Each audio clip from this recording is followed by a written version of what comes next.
মনে হইতেছে একটা সাগর।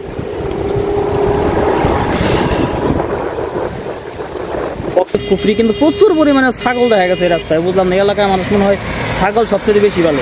এটি মূলত হচ্ছে এইখানেই হচ্ছে একটি নৌকাডুবি ঘটনা ঘটেছিল। ঠিক নৌকাডুবির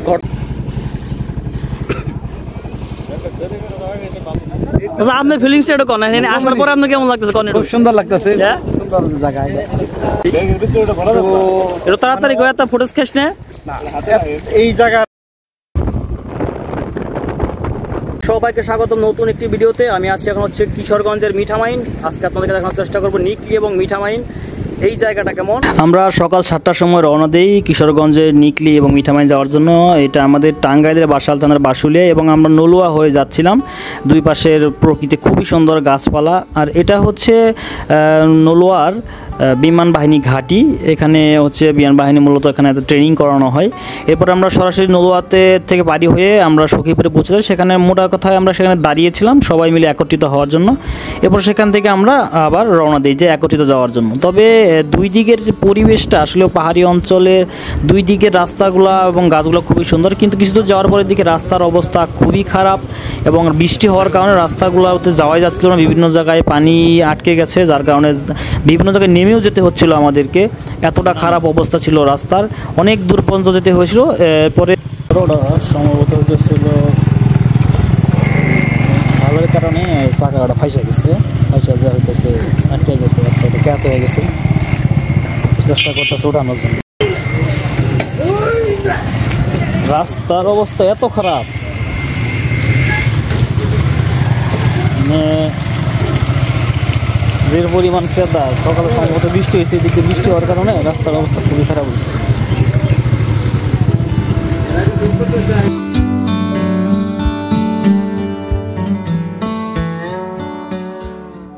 এইদিকে রাস্তাগুলো এত খারাপ যে আসার সময় আসলাম, মানে যেহেতু রাস্তাঘাট ভাঙা, সেক্ষেত্রে খুব একটা তাড়াতাড়ি আসা যায় না, এখন আস্তে আস্তে আস্তে আস্তে আসতে হইতেছে এবং রাস্তাগুলো খুবই ভাঙা আর প্রচুর কাদা। আর এখন বর্তমানে এমন একটা বাজারে এসে দাঁড়াইছি, তবে জানি না এই বাজারটার নামটা আমার সঠিক জানা নেই। তবে একটা দাঁড়াইলে আমার কিছু রেস্ট নেবে, কারণ লং টাইম চালানোর পরে একটু রেস্ট না নিলেও হয় না। হ্যাঁ, তো রাস্তাগুলো সবচেয়ে বেশি খারাপ থাকার কারণে হচ্ছে আমাদের আসতে একটু সময় লাগতেছে। ওদিক দিয়ে হচ্ছে আসলে মূলত যদি যখন বের হয়েছি আমরা হচ্ছে আমাদের এলাকা থেকে, বাসাইল থেকে শুরু করে সখীপুর পর্যন্ত রাস্তাটা ভালো ছিল। তারপরে যখন হচ্ছে ভালো রোডে ঢুকলাম, সেই দিকে ঢোকার পরে থেকেই হইতেছে রাস্তাটা একটু বেশি খারাপ এবং প্রচুর ভাঙা। মূলত আসলে আমরা আসার আগে হচ্ছে সকাল এদিকে বৃষ্টি হয়েছে, বৃষ্টি হওয়ার কারণে হচ্ছে এইদিকে রাস্তাগুলো হচ্ছে বিভিন্ন জায়গায় পানি জমে আর ভেঙে গেছে। আর সেহেতু জোরে বা জোরে ভাবে রানিং গাড়ি নিয়ে আসা যাচ্ছে না, যার কারণে হইতেছে আমাদের আসতে সময় হচ্ছে। এতক্ষণে আমাদের মূলত প্রায় 100 কিলোর কাছাকাছি যাওয়া উচিত ছিল, কিন্তু যেতে পারিনি, কারণটা হচ্ছে রাস্তা ভাঙা। আর রাস্তা ভাঙার কারণে যত সমস্যা, ভাবছিলাম হয়তো রাস্তাটা ভালো হবে, কিন্তু এইদিকে আসতে গেলে আসলে অনেক সময় সাপেক্ষ। আশেপাশে গ্রামে যদি আসতেছেন, পাহাড়ের যে পরিবেশটা সেটা দেখতে পারবেন। এদিক থেকে খুব ভালো লাগবে, কারণ সবুজ আকাশ, ভালোই লাগবে দেখতে এদিক থেকে। তো রনি ভাই, ড্রাইভ তো আপনি করতেছেন, লং টাইম জার্নি করে চালিয়ে আইতেছেন, তো রাস্তাঘাটের সম্পর্কে একটু বলতে দিই। রাস্তার অবস্থা খুবই ভয়াবহ। তাতে তো আমাদের যে সময় লাগার কথা, তাতে তো তার চেয়ে মনে হচ্ছে 2 ডাবল সময় বেশি লাগবে। অনেক প্রায় 150 কিলো চালাইতে হবো। এই যে আমাদের এলাকার থেকে 150 কিলোর মতো রাস্তা এখানে আসতে হবে। এদিক দিয়ে তো ভালোই দেখা যাইতেছে, ওইদিকে তো অবস্থা আরো খারাপ। এই যে গাড়ির অবস্থা, এই দেখেন রাস্তার অবস্থা। রাস্তাটা হচ্ছে এরকম, এদিকে তো রাস্তা ভালোই দেখা যাইতেছে, কিন্তু কিছু দূর যেটুকু রাস্তা রাইখ আসছি, ওই দিকের রাস্তাগুলো হচ্ছে আরো বেশি খারাপ এবং বেশি জঘন্য ওদের থেকে। এই জন্য আস্তে আস্তে হইতে খুব আস্তে আস্তে আসাটা আসলে সময় সাপেক্ষ। যেহেতু প্রায় আমাদের এখান থেকে প্রায় 150 কিলোর মতো আমার আসতে হইতেছে, সেক্ষেত্রে রাস্তা যদি ভালো না হয়, ফ্রি রোডে যদি লং জার্নিতে রাস্তা ভালো না হলে আসাটা আসলে খুবই কষ্টসাধ্য ব্যাপার। গাড়ির উপর জানে কিছু থাকে না, লং টাইম গাড়ি চালিয়ে আসাটা আসলে খুব কষ্ট। জায়গাটা খুব সুন্দর, তাই না?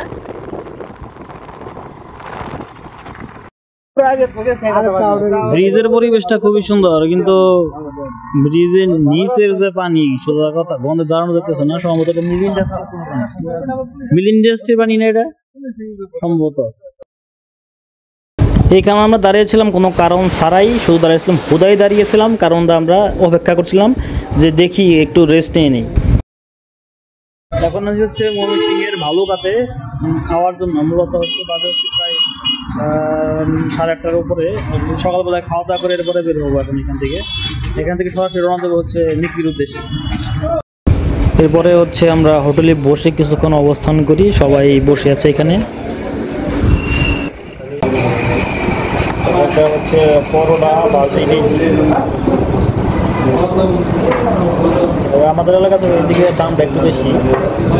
মেনুতে দেখলাম হইতেছে পরোটা 30 টাকা, ভাজির দাম হচ্ছে 25 টাকা। মোটামুটি ওই জায়গায় দিয়ে আরেকটা পরোটা খাওয়া 50 কিলোমিটার রাস্তা আছে, ঘর দেখাইছি আমরা। এক এক জায়গায় জিনিসের দাম একরকম, এটার দামটা একটু 50 কিলোমিটার সবাই এক পিস ডিম দিয়ে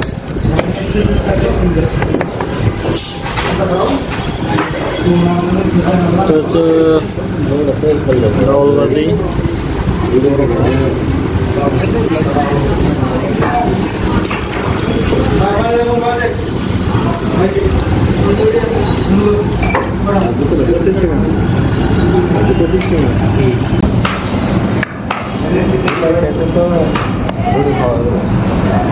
যে বড় স্বামী দিচ্ছে এটা দিয়ে তোমরা মাংস রান্না দেবো।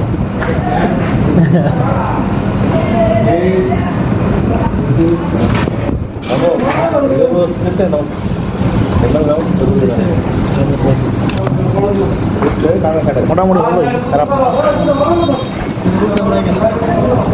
বিশাল বড় স্বামী।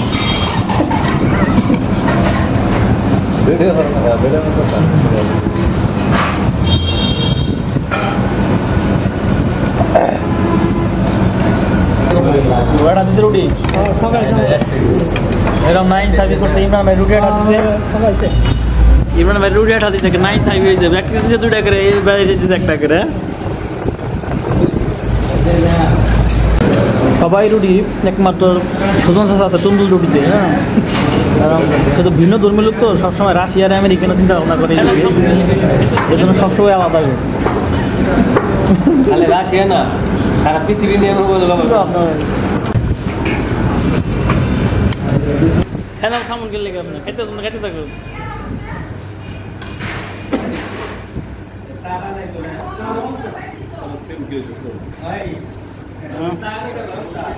তুই চশমা খুল, খাইবার বেকাল আছে না করতো আর ধুলা গাছে তোকে। খাওয়া দাওয়া শেষ করে আমরা আবার রওনা হই। তবে এই পাশের রাস্তাটা খুবই ভালো ছিল, রাস্তায় কোনো এক্সট্রা কোনো জ্যাম ছিল না বা গাড়িগুলোর চাপও ছিল না, রাস্তাগুলো খুব ফ্রি ছিল। পুরোটা রাস্তার মধ্যে ভালুকার পরের থেকে এই রাস্তাটা হইতেছে সবচেয়ে ব্যস্ততাপূর্ণ কম রাস্তা, মানে এই রাস্তায় কোনো ব্যস্ততা নাই ধরতে গেলে। রাস্তা একবারে ফ্রি, এই দিক থেকে যত দূর যাবেন, এই দিক থেকে এই দিক পুরোটা যত দূর আসছি আমি পুরোটা রাস্তায় ফ্রি, মানে কোনো গাড়ি ঘোড়া চাপ নাই, খুব ফ্রি। কিন্তু প্রচুর পরিমাণে ছাগল দেখা গেছে এই রাস্তায়, বুঝলাম না। এই এলাকায় মানুষ মনে হয় ছাগল সবচেয়ে বেশি ভালো। হ্যাঁ, মানে সবার কাছে এই ছাগল, মানে রাস্তা দুই পাশে মানুষের তো ছাগলের সংখ্যা সবচেয়ে বেশি আছিল। আর মাঝখানে বৃষ্টি নামায়, এখনো গুড়ি গুড়ি বৃষ্টি পড়তেছে, যার কারণে হচ্ছে আমরা একটু দাঁড়াইছি, দাঁড়াইয়া ভাবলাম বৃষ্টি পড়লে তারপরে আমাদের তো থামছিল, বৃষ্টি আবার পড়তেছে। রাস্তায় যে ভিজা, একবারে ফ্রি রাস্তা, কিন্তু রাস্তা ভিজা।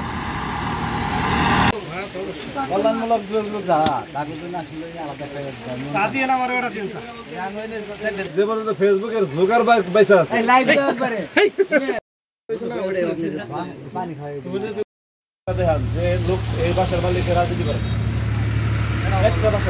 সাদা ড্রেস পরা তো সবগুলো 8 জন ধরাই, তো দোকানদার বন্ধ করছে, ওষুধ কোম্পানির লোক মনে হয়। এরপর আমরা আবার রওনা হই, কারণ লং টাইম যাওয়ার পর রেস্ট নিতে হচ্ছে, কারণ হচ্ছে একটা না এতক্ষণ বাইক চালানো সম্ভব নয়, কারণ চাইলে পরে বাইকেরও সমস্যা, আমাদেরও সমস্যা।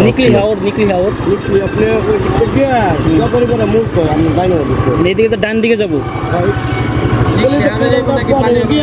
হ্যাঁ, না না না, শুধু নিকলি হাওড়ে যাবো আমরা।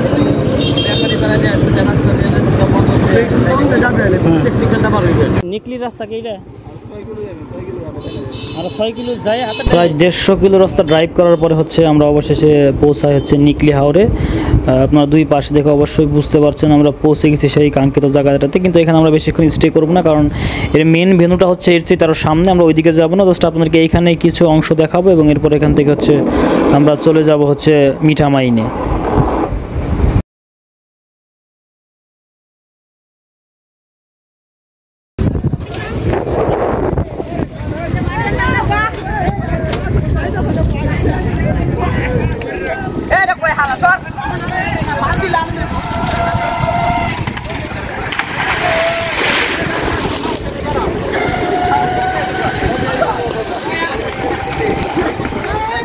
এখানে পোলাপানের লাফালাফি থেকে একটা জিনিস মনে হইতেছে কি, যে ছোটোবেলাতে যে লাফালাফি করতাম না ব্রিজ থেকে গাছ থেকে, সে কথাগুলো মনে করতেছে। তবে লাফালাফি যদি ওটা হচ্ছে খুবই ঝুঁকিকর একটা জিনিস, তবে এইখানকার পরিবেশ অনুযায়ী পানি খুবই স্বচ্ছ এবং দেখে আসলেও খুবই মানে অনেকটা রৌদ্র যতটুকু গরম না লাগছে তখন ঠান্ডা লাগতেছে পানিগুলো দেখে, যেহেতু সবাই গোসল করতেছে। এখান থেকে আপনাদেরকে দেখাই এখানে, এটা হচ্ছে নিকলি হাওরের একটা এলাকা। এখান থেকে হচ্ছে আমরা যাবো হচ্ছে মিঠামাইন। আবার নিকলি হাওরটা জাস্ট এইটুকু দেখানোর জন্য যে এখানকার পরিবেশটা কেমন এবং এখানকার পানিগুলো কেমন।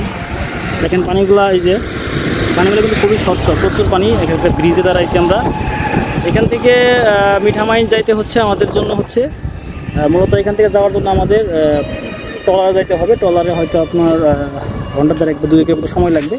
সেখান থেকে হচ্ছে মিঠামাইন। আর যদি ওইখানে অনেকে গোসল করতেছে, পোলাপানে গোসল করতেছে, এখানে ওই দিক দিয়ে দেখা যাইতেছে অনেকে জাল পাচ্ছে, মানে বিভিন্ন ধরনের জাল বসি গেড়ে রাখছে, যদিও মোবাইলে হয়তো দেখা যাবে না, কিন্তু খালি চোখাকে দেখা যাইতেছে। ওখানে অনেকেই জালের খুঁটি গেড়ে রাখছে এখানে, যেহেতু চরাঞ্চলে, যেহেতু এইসব এলাকাতে হচ্ছে মাছ মারাটা সবচেয়ে বেশি হয়। এরকম অনেকগুলো দ্বীপ আছে এখানে, দ্বীপ বলতে অনেকগুলো চর আছে, যেখানে মিঠামাইন থেকে শুরু করে নিকলি অনেকগুলো হাওর আছে এই এলাকাগুলোতে। চলুন তাহলে এখান থেকে হচ্ছে যাবো হচ্ছে মিঠামাইন। নিকলিতে আসলে বেড়াইতে পারেন, এখানে ট্রলার আছে, ঘোরার জন্য অনেক কিছুই আছে, তাহলে বেড়াতে পারেন। এইখানে যে ট্রলারগুলো দেখা যাচ্ছে, এই ট্রলারগুলোতে করে হচ্ছে আপনাকে বাইক নিয়ে যেতে চাইলে যেতে হবে হচ্ছে মিঠামাইন। সময় লাগবে প্রায় 1 থেকে 1.5 ঘন্টার মতো সময় লাগে। এবং এখানে হচ্ছে বাইকের জন্য আলাদা গাড়ি আছে, কিন্তু এই আমরা যে ট্রলারটাতে যাচ্ছি এটার মধ্যে হচ্ছে 3টি বাইক নিয়ে যাওয়া যায় এবং এটার মধ্যে শুধুমাত্র যাত্রী নিয়ে যাওয়ার জন্য এই হচ্ছে ট্রলারটি।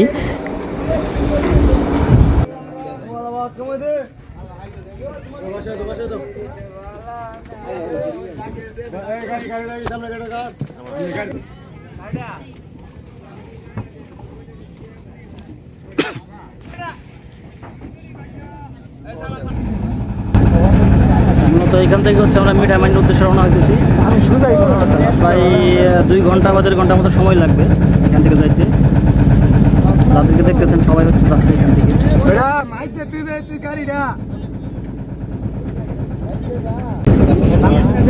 ভয়ঙ্কর পানি থেকে যদি ভয় করে আশেপাশে অনেক ট্রলার আছে বড় বড়।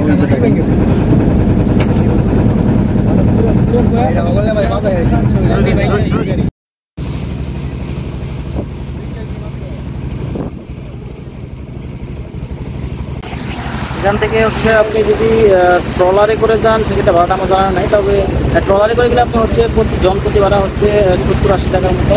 আর যদি বাইক নিয়ে যান সেক্ষেত্রে আপনার ভাড়া পড়বে প্রায় 150 থেকে 200 টাকার মতো। এখানকার ট্রলারের ভাড়া আছে, বাইকের ভাড়া পাবলিক ভাড়া 70-80 টাকার মতো। আর কিন্তু মেন যাতায়াতের ব্যবস্থায় হচ্ছে নৌকা, আপনাকে গেলে নৌকাতেই যাইতে হবে যদি চালা যাতায়াত। আমাদের হচ্ছে চারদিক দিয়ে পানি, আপনার এছাড়া তো চলাফেরা করার কোনো ওয়ে নাই। সেক্ষেত্রে এই হাওর অঞ্চলগুলোতে বিভিন্ন জায়গায় বাড়ি নিয়ে একটা হচ্ছে হোটেলের সমাধান মধ্যে থাকে তারা, বর্ষাকালে প্রচুর পরিমাণে পানি থেকে চারদিকে এরকম একটা পরিবেশে বসে থাকা ফিলিংসটা একটু অন্যরকম রোদ আছে পরিবেশটা, আর পানির সাথে আসলে ঠান্ডা বাতাস আছে। আচ্ছা, যত দিকে তাকাবেন যেদিকে দেখবেন যত দূর চোখ যায় শুধু পানি আর পানি।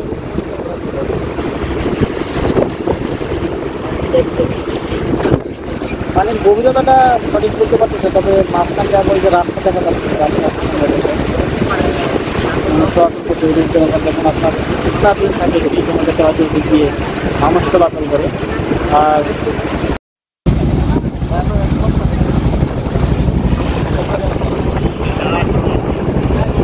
এই যে দেখেন কত এখানে আর কি বড় বড় ট্রলারগুলো যেগুলো আছে এগুলো এখানে আছে। এই যে ঠিক করতেছে মনে হয় এখানে। সব বেশিরভাগ মানুষ হচ্ছে মাছ শিকার করে থাকে। পানিটা খুব একটা এদিকে হয়তো গভীরতা খুব একটা না, কারণটা হচ্ছে অনেকে দেখলাম যে আপনার প্রায় গলা বন্ধ দুধ করতে পানি দাঁড়িয়ে মাছ মারতেছে একজন দেখলাম। কিছু জায়গায় হয়তো পানির পরিমাণ বেশি, তবে দুইটা যাওয়ার দুইটা ওয়ে, একটা হচ্ছে ট্রলার, একটা হচ্ছে স্পিড বোট। আর সাঁতার না জানলে পরে এই পানিতে কীভাবে জায়গাতে যায় না, কতটুকু পানি আসে নিচে আমার সঠিক জানা নেই। ওই পরিবেশটা এখন মনে করি কিন্তু আমরা না, অনেক ট্রলার যাচ্ছে আশেপাশে, অনেক ট্রলার যাচ্ছে আসতেছে, দেখা যাচ্ছে। এই যে একটা পিস বোট যাইতেছে, হয়তো এগুলো ভাড়া পাওয়া যায়, এখান থেকে ভাড়া করে যাইতে হয়।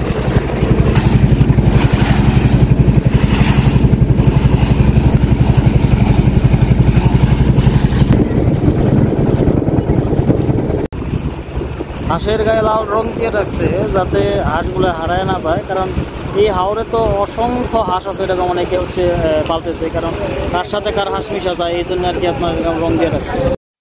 এই যে দেখা যাইতেছে এটার নাম হচ্ছে হোসেনপুর, আর এরপরে হইতেছে হলে আপনার মিঠামাই, এটার নাম হচ্ছে ব্রিজটা দেখা যাচ্ছে হোসেনপুর। এটা এখনো অনেক দূরে, আমাদের এই ট্রলার থেকে অনেক দূরে এখনো।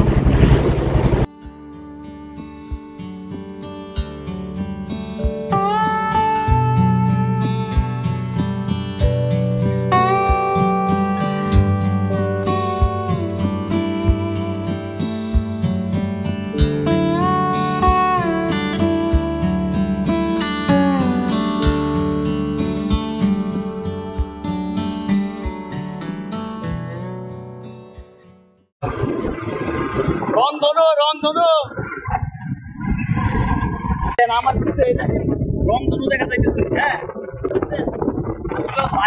লাইভ না ছাড়া এই জিনিসটা দেখা কিন্তু আসলে সবার কপালে হয় না, তবে আল্লাহ আসলে যার কপালে দিতে থাকে। কি সুন্দর একেবারে এইদিক থেকে এইদিকে পুরোটা দেখছেন রংধনু।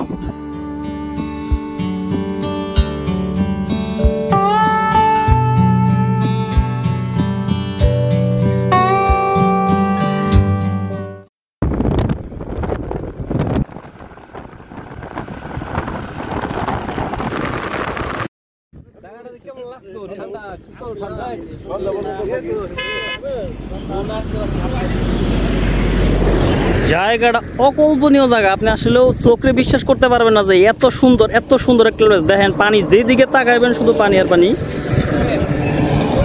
মূলত এইদিকে আসার এইটাই মেন কারণ যে আপনার মনকে শীতল করতে এবং ফ্রি একটা স্পেস যখন দরকার হয় তখন কিন্তু আপনি এইরকম পরিবেশে আসতে পারেন। তাইলে পরে কিন্তু আপনার মনটা অনেকটাই ফ্রেশ হবে, কারণ আপনি যত দূর তাকাবেন, হয়তো আপনি কক্সবাজার যেতে চাইতেছেন, সেন্ট মার্টিন যেতে চাইতেছেন, সেইখান থেকে একটা গ্রামে অথবা আপনার এরকম একটা হাওরে আইসা এইরকম একটা পরিবেশের মধ্যে ঘোরাঘুরি করলে যে কতটা ভালো লাগবে সেটা বলার বাইরে।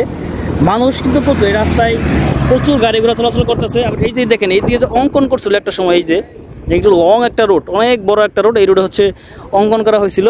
সামনে ব্রিজ আছে, ওই কিছু কিছু নৌকা চলতেছে ওই দিক দিয়া। হ্যাঁ, এই যে দেখেন পানির যে শব্দটা, মানে পানির শব্দটা শুনলে হচ্ছে মনটা মানে ভরে যায়।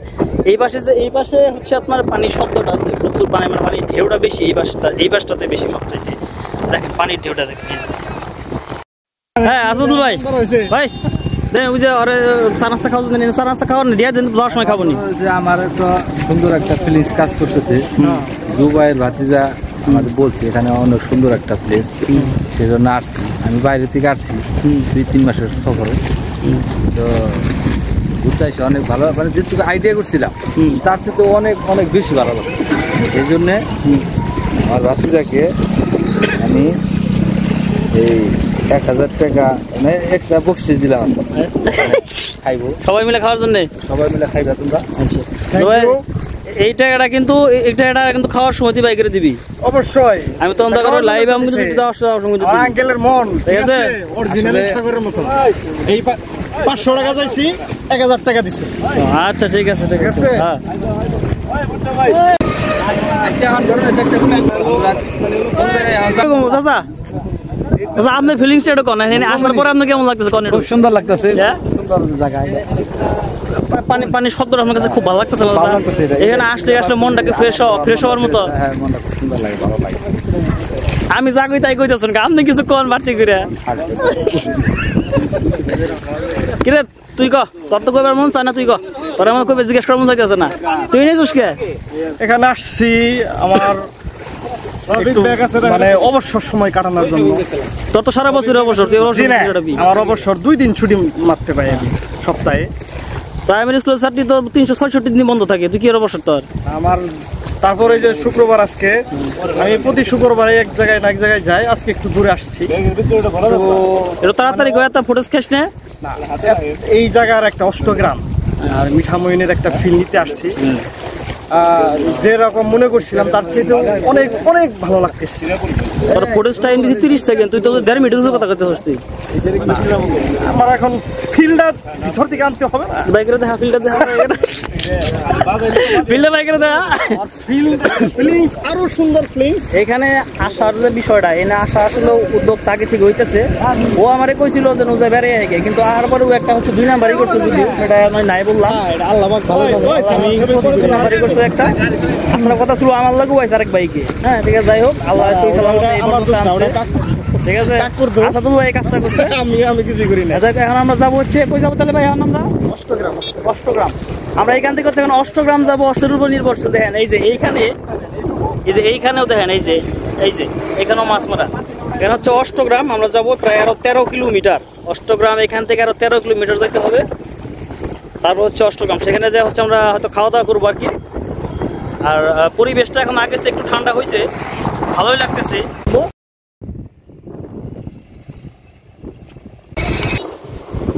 এই ছেলেটির নাম হচ্ছে জলযোদ্ধা সাকিবুল ইসলাম। এই ছেলেটি হচ্ছে 13 জুন 1996 সালে 10 জুলাই জন্মগ্রহণ করেছিলেন এবং মৃত্যু হচ্ছে 10 জুলাই 2023। এই ছেলেটি মূলত হচ্ছে এইখানেই হচ্ছে একটি নৌকাডুবি ঘটনা ঘটেছিল। ঠিক নৌকাডুবির ঘটনার ঘটায় সেই ছেলেটা এইখানে উপস্থিত থাকে এবং সে বাঁচাতে যায়। সেখানে হিন্দু পরিবার ছিল এবং তাদেরকে বাঁচাতে গিয়ে হচ্ছে এই ছেলেটি মৃত্যুবরণ করে, যার কারণে সেই ছেলের নামকরণে হচ্ছে এরকম একটা স্তম্ভ বানানো হয়েছে ছেলেটির জন্য। হিন্দু ধর্মের মানুষকে বাঁচাতে গিয়েছে। আসলেও মানুষের সহযোগিতার জন্য হিন্দু মুসলিম ধর্ম কেউ দেখে না, বাঁচানোটা হচ্ছে সবচেয়ে বড় বিষয়। তবে ছেলেটির জন্য আমার দোয়া থাকবে, আল্লাহ তাকে বেঁচে নসিব করুক।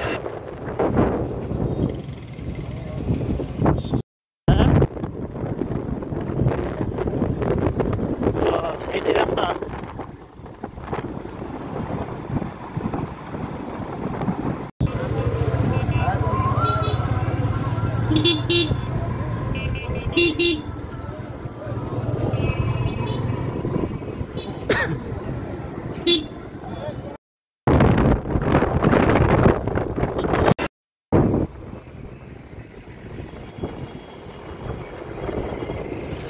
এখান থেকে একটু নিচে নেমে দেখি, নিচে নেমে দেখায় আপনাদের।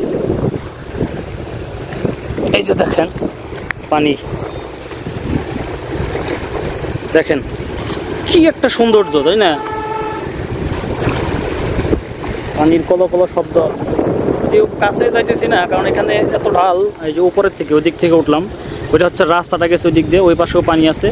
আর এই পাশে পানিটা এতটা শব্দ আর এত বড় বড় ঢেউ, মাই গড, দেখছেন? মানে এখানে বসে আড্ডা দেওয়ার মতো সুন্দর জায়গা। বিকেলবেলায় বিশেষ করে আড্ডা যদি দিতে চান, এখানে বসে বসে আড্ডা দিতে পারবেন। তবে এইখানকার পরিবেশটা এত ঠান্ডা, সেই লেভেলের ঠান্ডা। বাতাসটা খুবই স্বচ্ছ, আপনি প্রাণ ভরে নিঃশ্বাস নেবেন, কোনো সমস্যা নাই। মনে হবে যে এই বাতাসে না আছে কোনো বিষাক্ত কোনো গ্যাস, না শহরের কোনো ধুলাবালি, কিচ্ছু না, একেবারে ফ্রেশ। নদীর পাড়ে, হাওর পাড়ে এসে এত সুন্দর একটা ফিলিংস। আসতে পারেন এখানে বেড়ানোর জন্য, অসাধারণ সুন্দর একটা জায়গা। ঢেউগুলো দেখেন কত বড় বড় ঢেউ, দেখছেন কি পরিমাণ ঢেউ। এই যে ঢেউর অবস্থা, মনে হইতেছে একটা সাগর।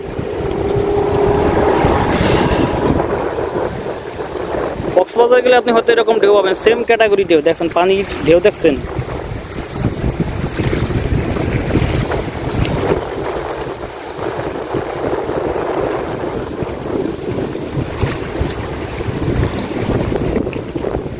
যত দূর চোখ যায় পানি আর পানি।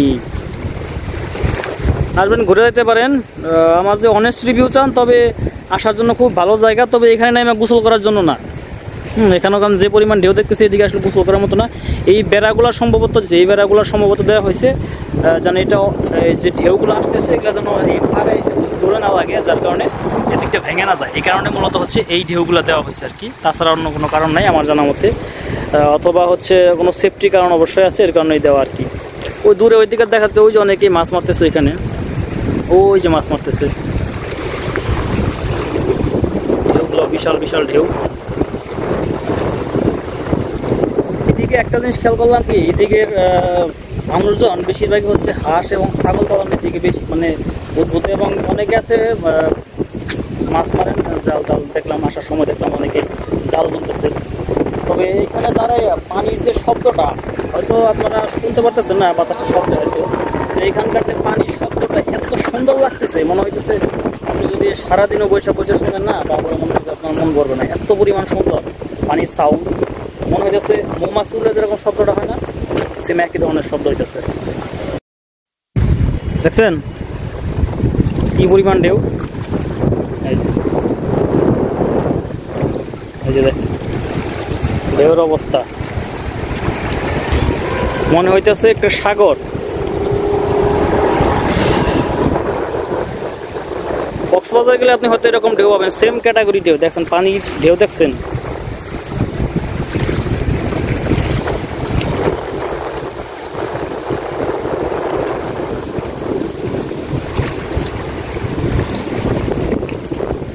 যত দূর চোখ যায় পানি আর পানি। আসবেন, ঘুরে যেতে পারেন। আমার যে অনেস্ট রিভিউ চান তবে আসার জন্য খুব ভালো জায়গা, তবে এখানে নেমে গোসল করার জন্য না। এখানেও কারণ যে পরিমাণ ঢেউ দেখতেছি এদিকে আসলে গোসল করার মতো না। এই বেড়াগুলো সম্ভবত দেওয়া হয়েছে যেন এটা যে ঢেউগুলো আসতেছে এগুলো যেন এই পাড়ে এসে জোরে না লাগে, যার কারণে এদিকটা ভেঙে না যায়। এই কারণে মূলত হচ্ছে এই ঢেউগুলো দেওয়া হয়েছে আর কি, তাছাড়া অন্য কোনো কারণ নাই আমার জানা মতে। অথবা হচ্ছে কোনো সেফটি কারণ অবশ্যই আছে, এর কারণেই দেওয়া আর কি। ওই দূরে ওই দিকে দেখাতে ওই যে অনেকেই মাছ মারতেছে, এখানে ওই যে মাছ মারতেছে, ঢেউগুলো বিশাল বিশাল ঢেউ। ভিডিওটি ভালো লেগে থাকলে অবশ্যই চ্যানেলটিকে সাবস্ক্রাইব করবেন। ধন্যবাদ সবাইকে, আসসালামু আলাইকুম।